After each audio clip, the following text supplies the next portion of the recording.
Hello and welcome to today's training. Today we're talking about everyday strategies that parents can use in the home setting. And so this training is going to talk about a couple of specific strategies, including token economies and kind of preventative strategies, or what we call antecedent strategies. And then at the end, it's also going to talk about some consequent-based strategies. So some different ideas that you can use instead of just timeout or grounding or removing preferred items for punishment. And so I'm Dr. Mary Ann Shepard, and I'm trained as a psychologist. I went to school at Oklahoma State University in Stillwater, Oklahoma, and I obtained my PhD in school psychology. From there, I went on to the May Institute in Boston, and I worked with children in an inpatient or a intensive school setting for children with severe autism or brain injury. After that, I went to Maryland and I was at Johns Hopkins Hospital in an outpatient clinic at the Kennedy Krieger Institute before coming back to Oklahoma, where I now manage or I'm the department leader for our behavior department at Oklahoma Pediatric Therapy Center.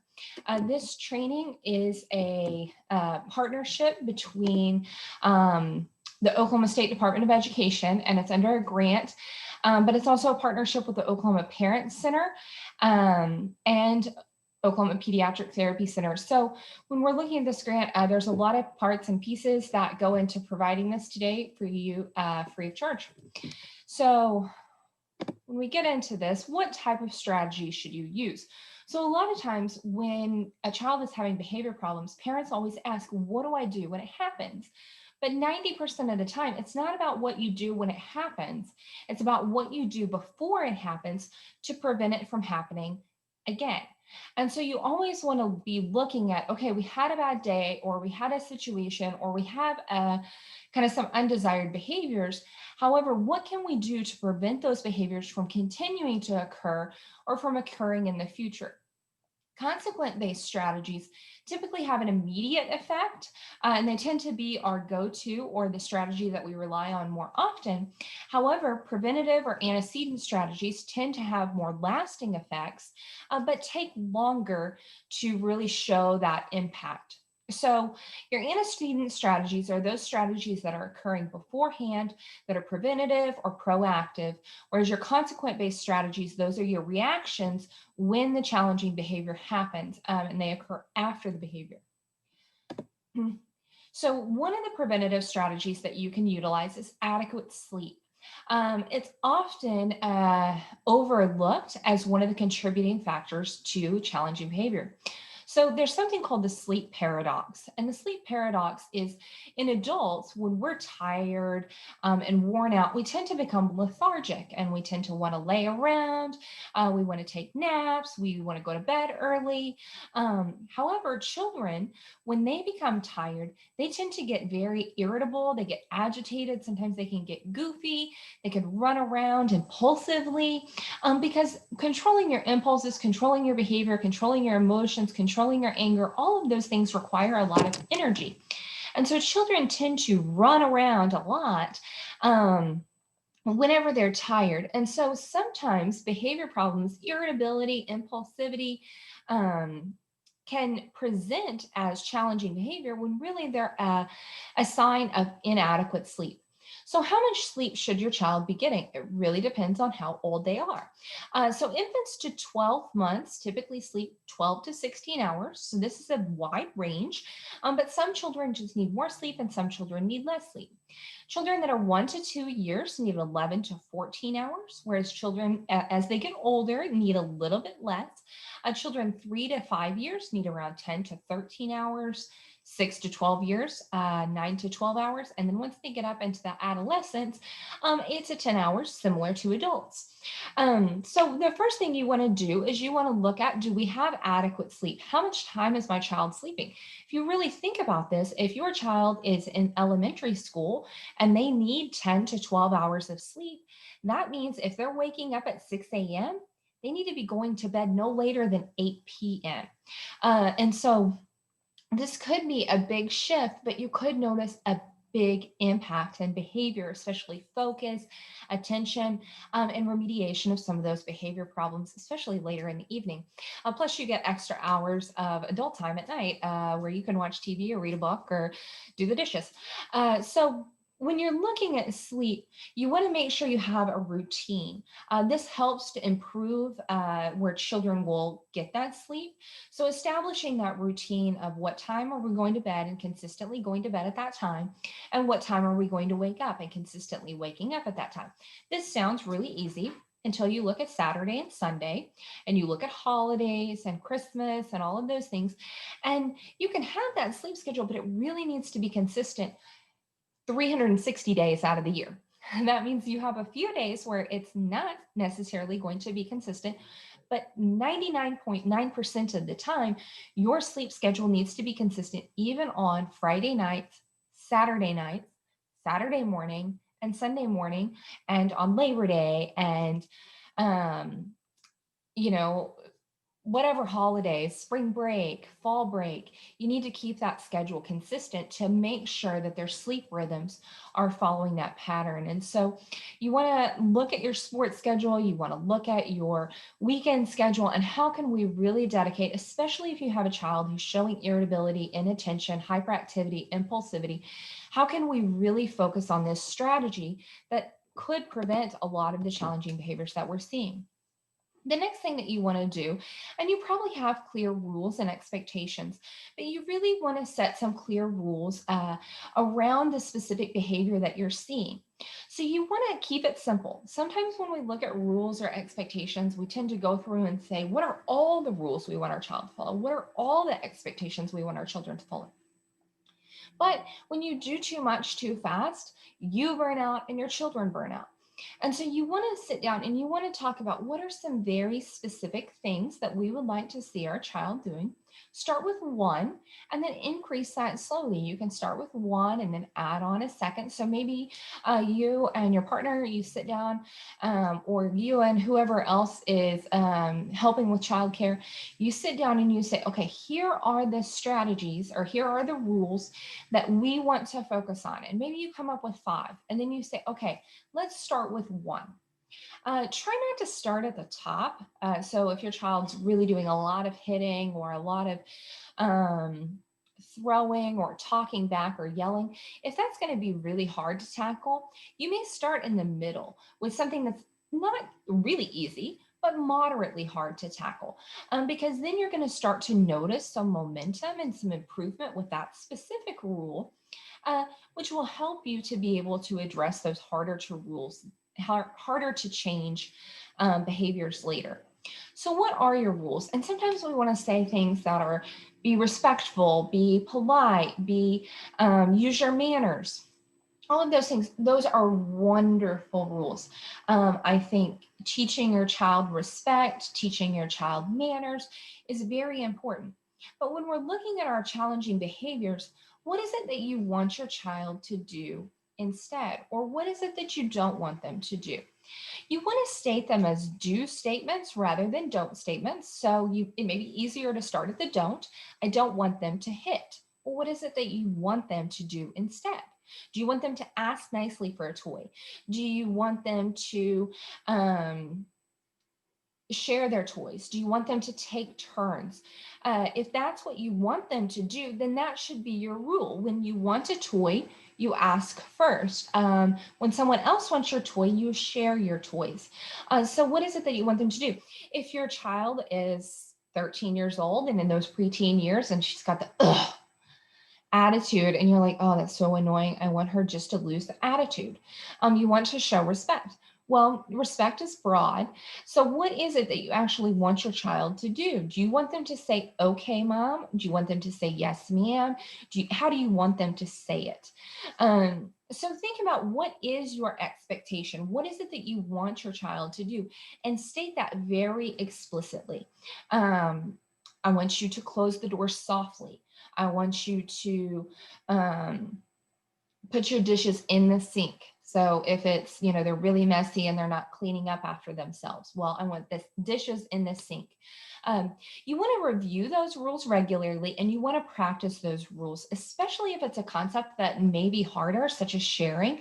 You want to sit down with your children and you want to practice turn taking and you want to practice sharing. This may seem frustrating. Like I said, antecedent strategies are not fast, and they require a little bit more effort. So you may want to sit down and practice sharing. You may want to practice closing doors softly. You may want to practice how to put the dishes in the sink. You don't just dump them all in there, but you need to put them in there softly and neatly, and you want to make sure that they're not going to break while they're in the sink. If you want your child to say yes, ma'am, you need to practice saying yes, ma'am, or okay, mom, because otherwise it's going to come out, okay, mom. But you really want it to be okay. And you want it to have that tone with it. And so how can you practice that and practice the non-examples as well? Another antecedent strategy that you can use, this is really good for all ages, but it's especially good for those younger ages. But time is not constant. When you're doing something that's difficult, time seems to drag on for forever. Think about Friday, right before you get off. How long is that last hour of the day? How long, if you happen to be a teacher or if you're a stay-at-home mom, how long is that time right before that school transition? So how long does the month of May take, or how long does it take for kids finally to get back in school? And so time is not constant. When we're doing something that's difficult, we're doing something that's hard, time seems to drag on. However, how fast was your last vacation? When you're having fun, time seems to fly by. And you're like, where did the time go? That's how it is for kids. When you're asking kids to read, if reading is hard, time seems to take forever. If you're asking them to do their homework, it seems as if time has stopped. But if they're outside playing with their friends, time flies. And you say you have 5 minutes, and before they know it, that 5 minutes is over. And they're like, whoa, that was only 2 seconds. So you want to look at how can you help quantify time, and how can you help with showing the passage of time. So as adults, we can look at our watch when a training is taking too long and say, how much longer do we have of this?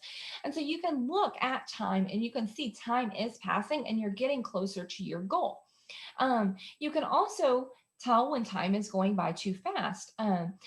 So how can you do that for your children? Transition warnings are wonderful for that.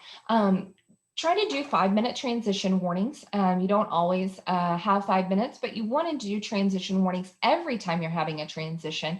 5 minutes are really good because you can say, okay, we've got 5 more minutes of homework and then we're going to take a break. So if homework's not done, that's fine, but we need to do 5 more minutes and then we'll take a break. This is how much we need to work towards. You have 3 more minutes. You have 1 more minute. Okay, we got 10, 5, 4, 3, 2, 1. Okay, we're all done. So having those transition warnings, that helps. If you think about running on a treadmill, being able to watch the time on the treadmill, how much farther do I have to go? That really pushes you to make it that last minute. So it could push your child to make it that last minute in their homework and really buckle down and get a little bit more done. Or it could help with just letting them know, okay, I need to wrap up my video game. I need to get to a saving spot. You want to have at least 3 warnings. So you can't see my fingers, 3, 1, 2, 3, whenever you're doing it, whether that's 2 minutes, 1 minute, or 5 minutes, 15 minutes. You want to do 15, 5 minutes, 1 minute. You can use visual timers, so you can't really see those visual timers. You could buy a visual timer online. You can also download some visual timer apps, which are helpful. You can use hand signals, so 5 more minutes, 4 more minutes, 3 more minutes, 2 more minutes, 1 more minute, we're all done. You can use a clock, you can use a kitchen timer, you can use your cell phone timer. All of those are handy visuals that help with time. Another thing that is really helpful is a visual schedule. So consistent routines help with so many things. They make behavior automatic. So in the mornings, you don't think about what you need to do to get up and get ready for work. If I had to guess, you do the same thing in the same order every day. You get up, you brush your teeth, you wash your face, you get in the shower, you pick out your clothes, you brush your hair, you wash your face, you shave, all of those things in the same exact order every single day. And what happens is if somebody interrupts you in the middle of your routine, somebody needs you, it's likely that you will forget something.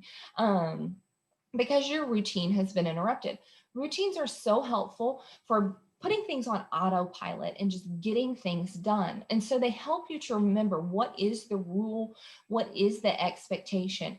They make a child's day more predictable. So what happens when your routine is interrupted? Maybe you get to the office and you have a plan and you're like, okay, here's what I need to get done today. And somebody walks into your office and they're like, hey, we've got this project. It has to be done right now. And when somebody walks into your office and interrupts your routine, how does that make you feel? It makes you feel frustrated. It makes you feel anxious. It makes you feel irritated. And so one thing that you want to look at is with your child, how can you set up those routines? Think about those big times of day where you can make things consistent. So your getting ready routine, your morning routine, think about the 10 steps that you do in getting ready. So getting their clothes, brushing their teeth, going to the bathroom, if they need to take any vitamins or medications, taking those, eating breakfast, getting their backpack, getting their shoes. If you can put that in pictures or you can put that in a little schedule for them to follow where they can check that off, it's going to make them more likely to do those things. Another time that you can do really good consistent routines is in the afternoons right after school with that homework routine. This will increase compliance. So again, it's not an immediate fix, but as you establish that routine and you as the parent follow through with that routine, your child will begin to follow through with that routine. But it starts with establishing the routine, then following through with the routine, and then you start to notice the change. But it's not going to change day one, okay? Another time is your evening routine, having that consistent evening routine. So think about not just here's our schedule for the day, but here's step by step what we're doing. And also recognize having that will help reduce any kind of anxiety or frustration or irritability that you may notice with some of those things, because it's just the way it is. This is just what we do. This is how we do it. This is when we do it. And this is just the way that it is. So we'll help reduce some of that irritability. But you may also notice if you have a child that tends to be anxious, that when you have changes to that routine, you might be more likely to notice that you may have some irritability on days when there's changes. So when you're making your routine one step at a time, list everything out. If you have a bunch of non-preferred activities, so if you have a child who really hates to brush their teeth and hates to take their medicine, you probably don't want to put those 2 steps back to back. You want to space it out so that you have less preferred things and more preferred things in there so that they're kind of building some momentum. Because if you have all of the less preferred things all right there in a block, then you're going to kind of get to this spot where they're going to really have a hard time pushing through. And so if you can kind of space out some of those things that are a little less preferred, that'll help increase compliance. Add in some reinforcement for difficult steps. So if getting into the bed is really difficult for your child, then have them get into the bed and then read the book. And maybe if they get into the bed without throwing a fit or without whining and crying and running and all the fight that you might have, then they get to pick the book. But if there's a fight, then you get to pick the book. But leave the book in there because reading 10 minutes a day is definitely recommended. If you have a child that hates to brush their teeth, so maybe you can brush your teeth right before breakfast, even though the dentist probably wouldn't recommend that. That's okay. Brushing their teeth is still good. So maybe you can brush their teeth right before breakfast. And if they brush their teeth without a fight, then maybe they can choose what cereal they're going to get that morning. So of course, if you choose the cereal, you're going to choose something like Raisin Bran. But if they get to choose the cereal, then they're going to get to choose whatever their favorite cereal is. So that's an easy way to add in reinforcement for more difficult steps. And always prepare your child for any changes in routine that you might see that'll help reduce some of the frustrations. Here is a simple evening routine. So like I said, keep it simple. This was created in Microsoft Word, just using images off of Google. So take a bath. And there's a little box there. You can put this down inside a sheet protector, or if you have access to a laminator, you can laminate it, but sheet protectors are just as easy. And that way you don't have to redo it regularly, but you can just have them use a dry erase marker to mark it off each day. So take a bath, put on pajamas, brush hair, go to the bathroom, get a drink, pick out your book, get in bed, read and pray with mom, go to sleep. And if I get all of my checks, I can watch 2 YouTube videos before bed. So you can see that reinforcement there at the end, right before they go to sleep, or, right after they get in bed. And so this is an easy way to include those goals, include that reward, build that momentum as you go along. So another thing that you can do is increase the quality of your praise. So whenever a child does something that we don't want them to do, our instinct is to stop, to get close to them, to tell them what they did wrong, why it was wrong, what they should do it instead. We tend to give a little bit of a lecture. We want to make sure they understand that what they did was wrong. Well, when you were speeding, did you know it was wrong? Yeah, you knew it was wrong. Did you know what the speed limit was? Probably. Did you know you were speeding? Yes. So do you need the lecture? No, you made the choice. You knew it was wrong and you chose to do it anyways, and accept the consequences. So the lecture is not necessarily an effective technique. The reprimand is not always an effective consequence for behavior. But what is a great antecedent strategy or preventative strategy, again, antecedent strategies do not change overnight, is to increase the quality of your praise. So this is where that expectation and setting those rules and that expectation comes into play and becomes so valuable. Because if your expectation is to share your toys, you're going to start providing more descriptive praise and attention every time that you see your child sharing. You're going to say, oh my goodness, that was an excellent job sharing. I know that was really hard, but I am so proud of you for doing that. So tell them what they did. You did an excellent job putting your dishes in the sink. You did an excellent job of having a good tone and saying, yes, ma'am, even though you really didn't want to do that. You did an excellent job of closing that door softly. What is it that they did that you really liked? Tell them what they did. Give detailed descriptions of what they did, why it was important, why it made you happy. Because a lot of times we say, well, that's just what they're expected to do. But when you're allowing kids just to do what they're expected to do, what happens is you spend more time giving your time and attention to the undesired behaviors, and we tend to overlook or discredit the desired behaviors. And so children, because they like attention, over time tend to allocate their behavior more to undesired behavior and less to those desired behaviors. So you want to think about the quality of your praise. How can you improve the quality? How can you give more attention for the things that they're doing, especially those expectations that you have? But how can you say, wow, that was really polite. That was really respectful. You did an excellent job using your manners at the table tonight. And tell them what they did, why it was important. And try to avoid those generic or nondescript praises like good job, way to go, hey, thanks. Those are really brief. We tend to give them in passing, and they aren't given with that same intensity or quality that we tend to see with reprimands. So do it in close proximity. Make sure it's high intensity. Get up close to them. Say, hey, I just wanted to tell you. Make sure that you're looking at them in the eye when you tell them that they're getting that high quality praise. Change your tone of voice. You can get excited. You can be happy about it. Have a little party. Do a little dance. Do a high five, a fist bump, whatever that is, to let them know, wow, I am so proud of you for how you're doing right there. You can also leave praise in many different forms. So you can leave notes, especially for your older kids, putting a note in their lunchbox. I really appreciate the way that you did this. You could leave a note if you're working on sharing on their favorite toy. Thank you for sharing this toy last time. You can leave a note on their door or on their bathroom mirror. You could write it on their bathroom mirror. That's also a great way to provide some praise and attention. Physical praise, especially with your kids, is always acceptable. So hugs, high fives, fist bumps, kisses on the cheek, whatever that is.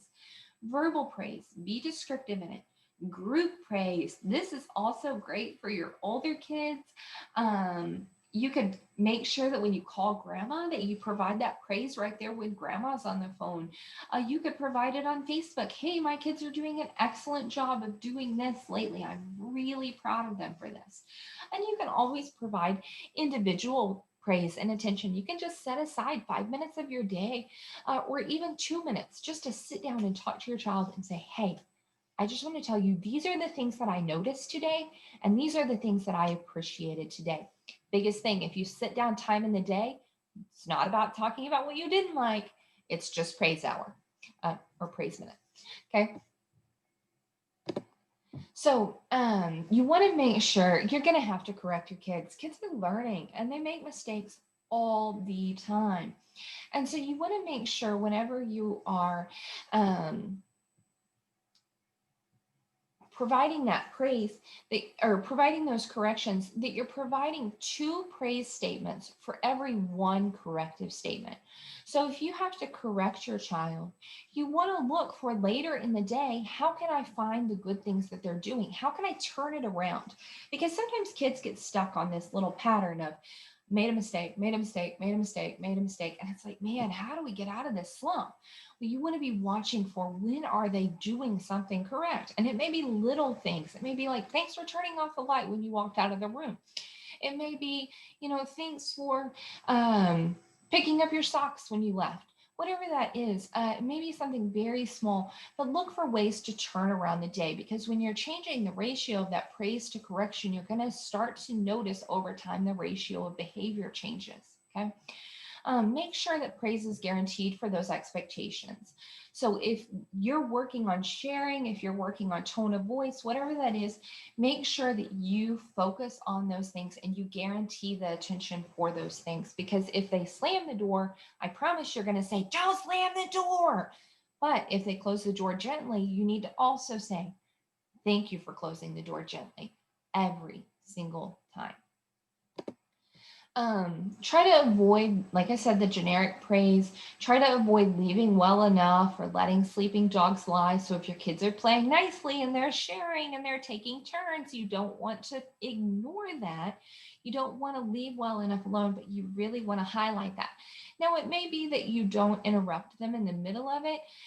You may stop play in a few minutes and tell them afterwards how well they were doing. But you just want to make sure that you don't wait too long, because what happens is you're like, they're playing so nicely, I'm not going to interrupt them. But then 2 minutes later, they're fighting and they're yelling and they're upset with each other. So you want to make sure that you interrupt that play, maybe not in the moment because you want them to have that practice, but you interrupt that play before they've reached their limit. And like I said, avoid that criticism trap. So what is the difference between bribery and reinforcement? I'm going to move myself over so that you guys can see both sides of this real quick. But bribery versus reinforcement is when the reinforcement occurs. And so I'm going to talk about this in the context of going to the grocery store. A lot of times what happens is we go into the grocery store and we start to notice that our kids are having a rough time. And we're like, I'm not giving in. I'm not giving in. I'm not going to give them anything. I'm not going to do it. Not today. And so then they start to make a little bit more of a scene and a little bit more of a scene and a little bit more of a scene. And you're at your limit and you say, okay, here's the deal. And you put into place some rules. And you say, if you stay in the cart, the remainder of the trip, you can choose one thing, but you have to stay in the cart the remainder of the trip. Now I want you to take a step back. If you would have walked into the grocery store and you would have gone through the grocery store and they would have been decent children, maybe not little angels, but they would have followed the majority of the rules, would you have given them something? Maybe, maybe not. However, if they go into the store and they start acting up and they start making a scene, and then you offer something, what this teaches a child is that first you have to start so that you can stop, so that you can earn your reward. Let's talk about those teenage kids. Mom, can I go to so-and-so's house? No. Mom, Dad, Mom, can I please? I promise I'll do this and I'll do this and can I? And you're like, just stop. And so then you say, okay, here's the deal. If you get your homework done, then you can. Now, at first it was a no. So they started so that they could stop so that they could earn. In that situation, you are stuck in the bribery trap because you're saying, if you do your homework, then you can. If you stay in the car, then you can. Because if they wouldn't have started, then you never would have offered the rules. So bribery is offered after the child starts to engage in the problem behavior, and reward is given based upon the completion of some task, whereas reinforcement is prior to ever walking into the store. You say, here are your 2 rules for today, or here is your 1 expectation. If you follow this 1 expectation, this 1 rule, then you will get to earn this thing. Now, this takes a little bit of practice, and it also takes practice on you to think, before I get out of the car, I need to set the expectation and I need to set the reward or the reinforcement. Now, your reward does not have to be edibles. It does not have to cost money. It can be when we get home, you can have 15 minutes of video games. It can be when we get in the car, you can watch 1 video. It can be when we do this. When we get home, we'll go for a walk. Or you can ride your bike for 5 minutes. So don't feel like your rewards always have to be edible items or something at the store. You don't have to give your kids candy as the reinforcement. Now, sometimes you can, okay? But it doesn't have to be that. Make sure also that if they earn it, that you give it to them. So what this means is, if the rule is, if you stay in the cart the whole time, when we get home, you can have 5 minutes outside. If the kids fight the whole way home, that wasn't part of the rules, so they still get their 5 minutes outside. If you get home and you get home later than you expected, they still need to get their 5 minutes of time because they earned it. So just make sure whenever you put that reinforcement in place, if they earn it, that they still get it. Okay. So this is where you're looking at what are the expectations prior to the behavior. When you're looking at those rewards, there's a couple of different types of rewards that you can look at. You can look at social rewards. And so social rewards, these are things like praise, recognition, reducing your proximity, physical contact, making phone calls, access to YouTube, or not YouTube, Facebook. So these are things that involve attention from another person or another human being. Tangible things, these are the types of rewards that we typically rely on, but they tend to cost money. So they're toys, pencils, items, video games, activities.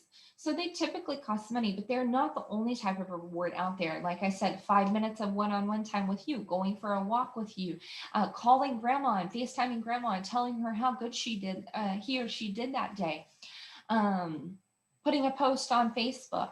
All of those are great social rewards. You don't have to say, if you do this, I'm going to put a post on Facebook. You just have to make sure that you're doing those things and they're getting attention for that specific thing that they're doing. Escape rewards are also really powerful. So if your child is having a hard time taking out the trash, what you can do is say, if you take out the trash 3 days this week, I will take it out the other 4. If you're fighting over it 7 days a week, at this point, you get 3 days of break. Then you can look at, okay, this week it's 4 days, next week it's 5 days, then it's 6 days, then it's 7 days. So you can build that up. But giving them that escape. So if you take out the trash Monday through Friday, I'll take it out on Saturday. So those are things that you can do. You can also do homework passes. So maybe this is, if you do your homework on your own for one night, then I'll sit down and do it with you the next night, and then building that up until they're doing it on their own most nights. If you any kind of chore can really have an escape. Just look at what's the criteria that they need to do it in order to get out of doing it. This is really powerful. This is why we eat out, because hey, I get to escape or avoid having to do the dishes and make dinner by eating out. And so how can you help them to earn those escapes or those free passes from tasks that are hard or difficult or time consuming? Activities, again, are other rewards. So family game night, family movie night, going to a friend's house, playing on their video games. Those are all activities that they can also earn. Having a friend come over, going to the park, all of those are fun activities that are typically free, or some of them are things that you already own that you can then turn around as things that they can earn. So here's a cute little token economy or a reward chart. We'll talk about some charts and how you can put these charts in place to talk about rewards and help your child to know what the expectation is. So if you're having to repeat yourself and ask yourself or ask your child to do something multiple times and you're like, do this, do this, do this, clean up. And you have to ask them to clean up 15 million times, close the door, pick up your socks, and you're just having to ask multiple times for every little thing. One thing that you can do is a reward chart for every time they listen the first time, every time they close the door softly, every time they put the dishes in the sink, whatever that is. Give them 1 check or 1 star every time they do that. Make sure when you're giving the check or the star that you tell them exactly why they're getting the star. So this is what you did, this is when you did it, and this is why you get the star. Make sure to do it as immediate as possible. So don't say, oh, I'll do that in a minute, but try to catch them as soon as they do it so that they get that immediate feedback. Make sure that it's a big deal. Thank you for listening the first time. I really appreciate the way that you're listening today. Thank you for doing that as soon as I asked you without waiting. They can put the star on their chart. If they're younger and they really like that, that can be something that's really exciting. And so you can do stars, you can do stickers, you can do check marks, whatever that is. And then have a specific reward that they're working for. So think about those tangible rewards, social rewards, attention rewards, escape, activities. What is it that they're working towards? And then when their chart is full, then they get to have that reward. So it may be that they're working towards getting a snow cone or getting a drink from the gas station down the street. But it may be that they're working towards a family game night or a family movie night or extra bedtime. So those are all fun little things that they can be working for. And you can also change up the reward between charts. Here's another example. This is a little token economy. Every time I engaged in polite behavior. And so this one's a little more broad. And so, you know, maybe they're working on please and thank you. Maybe they're working on saying yes, ma'am, or yes, sir. So those are little examples of where they can earn 1 token or 1 star for every time they engage in the correct behavior.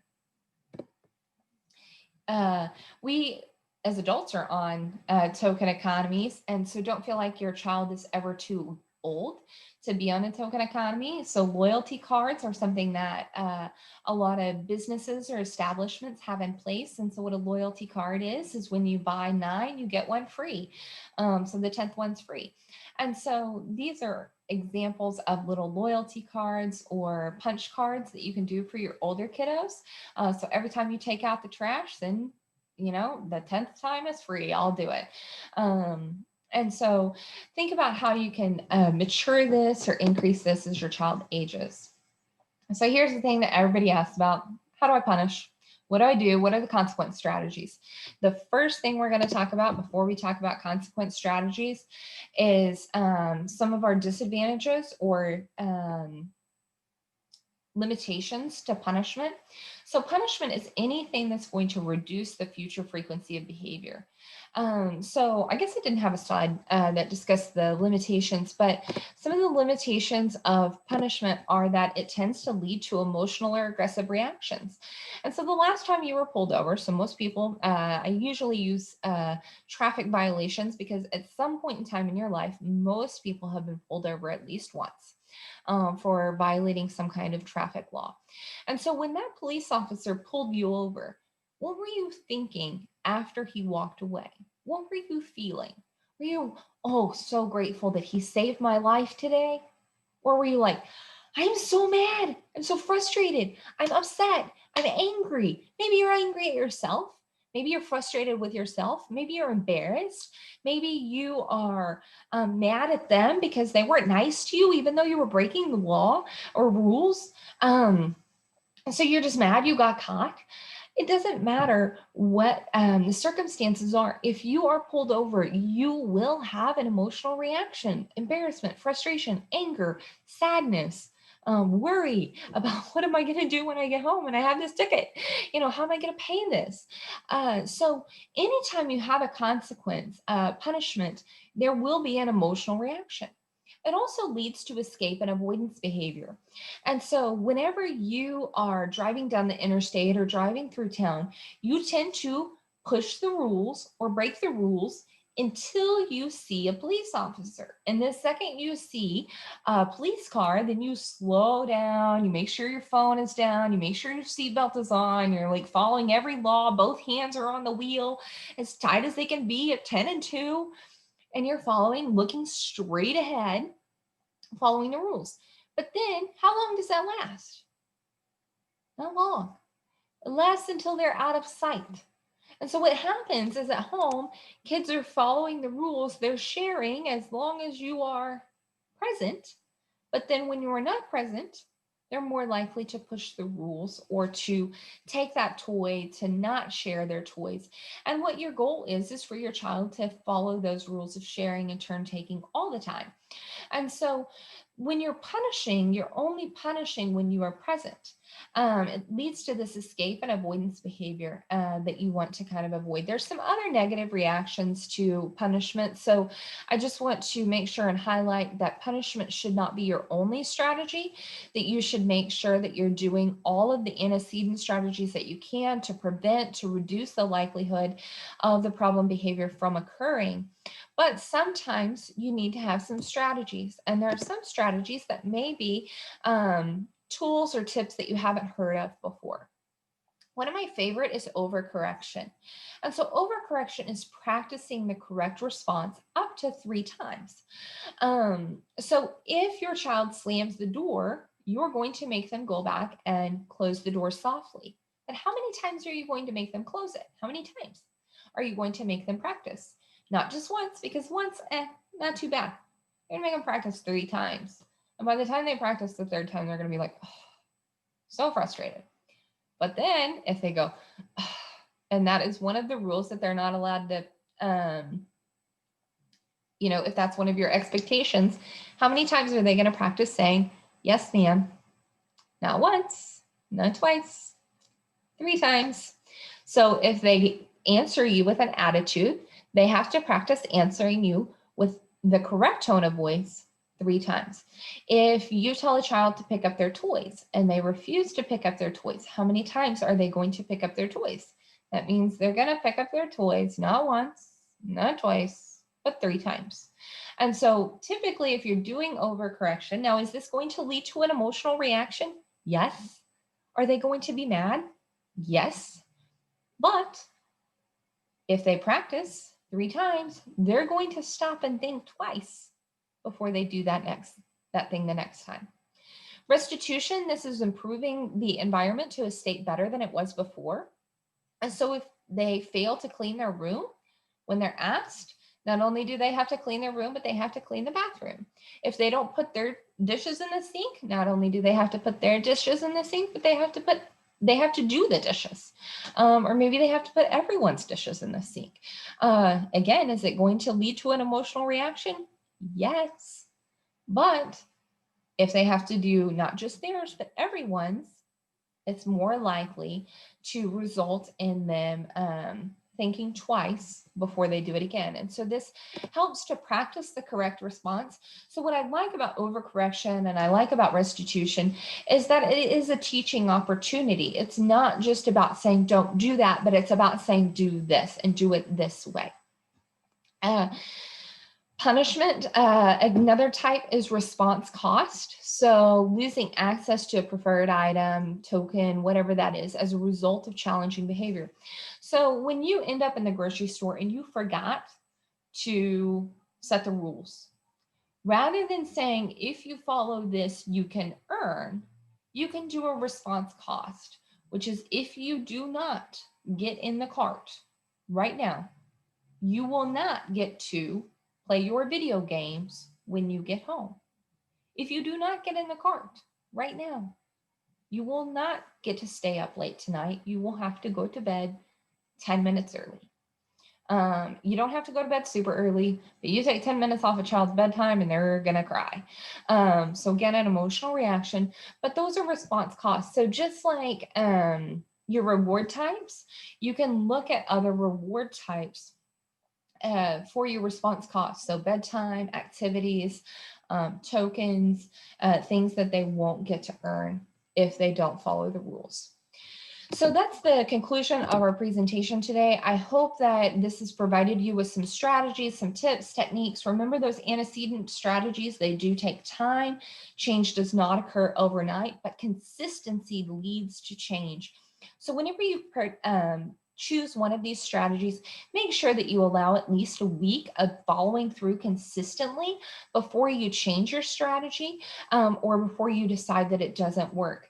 Because children, especially children that like the way things are, whenever you change something, they're going to resist. And at that initial resistance, you don't want to assume that it's not working or that it's not going to work because that consistency over time will allow it to work. So just hang in there. Sometimes it gets a little worse before it gets better because you're going to notice that increase in negotiation and resistance, but then push through that resistance. If you have any questions or concerns, here's my email and my phone number here below. You can also find us on Facebook at everydaybehaviors.com. Or you can, on Facebook, it's Everyday Behavior. And also on YouTube, there's some additional videos. And we have a monthly series that occurs every month. And so you can follow along for even more tips, techniques, and strategies. Or you can find us online. My website is www.everydaybehaviors.com. Thank you for listening and have a wonderful day.